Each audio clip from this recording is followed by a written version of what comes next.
एक ॿी अहम ख़बर सां शेयर कयूं पिया। नेब पारां अरबें रुपयनि जे करप्शन जी जांच। आपाशी खाते में करप्शन के इल्ज़ाम हेठि 58 ऑफिसर, मुलाज़िम, ख़ानदान जा भाती ऐं ठेकेदार गिरफ़्तार किया विया। ऑफिसरनि, उन्हनि जूं माइरूं, घरवारियूं ऐं हेठें ग्रेड जा मुलाज़िम गिरफ़्तार थिया आहिनि। नेब जी लिस्ट मंज़रिआम ते अची वई आहे। आपाशी ऑफिसरनि ते इल्ज़ाम आहे त उन्हनि जी घरवारियुनि, माइरुनि, ड्राइवरनि ऐं नायब कासिदनि जे अकाउंट्स में अरबें रुपया जमा कराया विया आहिनि।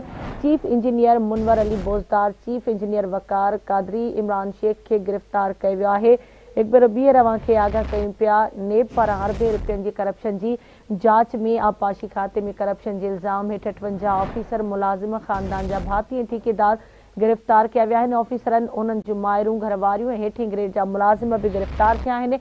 नेब जी लिस्ट मंज़रिआम ते अची वई आहे, जॾहिं त आपाशी ऑफिसरनि ते इल्ज़ाम आहे त उन्हनि जी घरवारियुनि, माइरुनि, ड्राइवरनि ऐं नायब कासिदनि जे अकाउंट्स में अरबें रुपया जमा कराया विया। Chief engineer Munawar Ali Bozdar, chief engineer वकार कादरी, इमरान शेख गिरफ़्तार ऑफिसरनि में शामिल आहिनि। तफ़सील मालूम कंदासीं कराची मां आवाज़ जे रिपोर्टर शहज़ाद जलबानी खां। जी शहज़ाद, वधीक अपडेट कजो। जी बिल्कुल, नेब पारां एक लिस्ट जारी कई वही है। वह मंज़रिआम ते एक लिस्ट अची वही है। नेब पारां अरबें रुपयनि जी करप्शन जी जांच लाइ जेको आपासी खाते में जेके करप्शन जी इल्ज़ाम आहिनि उन्हनि जी जांच शुरू कई वई आहे। उन जांच में 58 ऑफिसर, उन्हनि जा मुलाज़िम ऐं उन्हनि जा ख़ानदान जा भाती ऐं ठेकेदार पिणु गिरफ़्तार कया विया आहिनि।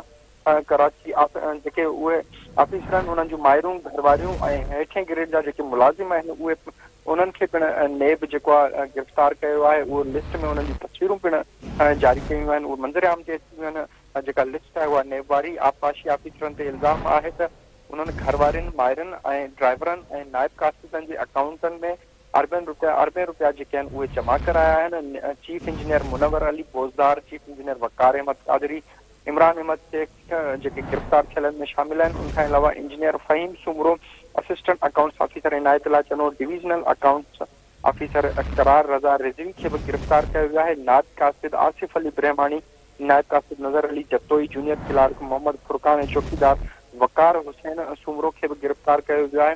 चौकीदार नियाज़ हुसैन गुंदल, क्लार्क मेहताब, क्लार्क फ़हीम अहमद ईरानी, कंप्यूटर ऑपरेटर मोहम्मद कामरान खे बि गिरफ़्तार कयो वियो आहे। ठेकेदार फारूक अली तोमकी, सैयदा मुनिज़ा काज़मी, हसन अली मुगल, मंजूर अहमद समेजो, सैयद मुरल शाह के जेके ये ठेकेदार आहिनि उनखे गिरफ़्तार कयो वियो आहे। अब्दुल गफ़ार सुमरो, इंजीनियर मोहम्मद इलियास, अल्ताफ़ मेमन, असलम कुरैशी, सलीम अहमद खे बि गिरफ़्तार कयो वियो आहे। उन्हनि जा मर्द ऐं जवाबदार जेके आहिनि ऐं उन्हनि में 5 औरतूं जेके आहिनि उहे पिणु गिरफ़्तार कयूं वियूं आहिनि। नेब जेका उहा हिकिड़ी लिस्ट आहे जेका नेब जी उहा साम्हूं आई आहे। चीफ इंजीनियर मुनवर बोज़दार जी घरवारी नसीम अख्तर, इंजीनियर फ़हीम सुमरो जी माउ ज़ाहिदा सुमरो खे बि गिरफ़्तार कयो वियो आहे।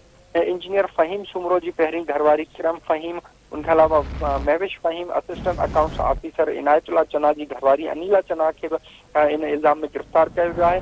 औरत ठेकेदार सैयदा मुनिज़ा काज़मी ऐं चीफ इंजीनियर वकार कादरी जी घरवारी फरह दीबा कादरी खे बि गिरफ़्तार कयो वियो आहे। ठीकु आहे, मुंहिंजी महिरबानी शहज़ाद अपडेट करण लाइ।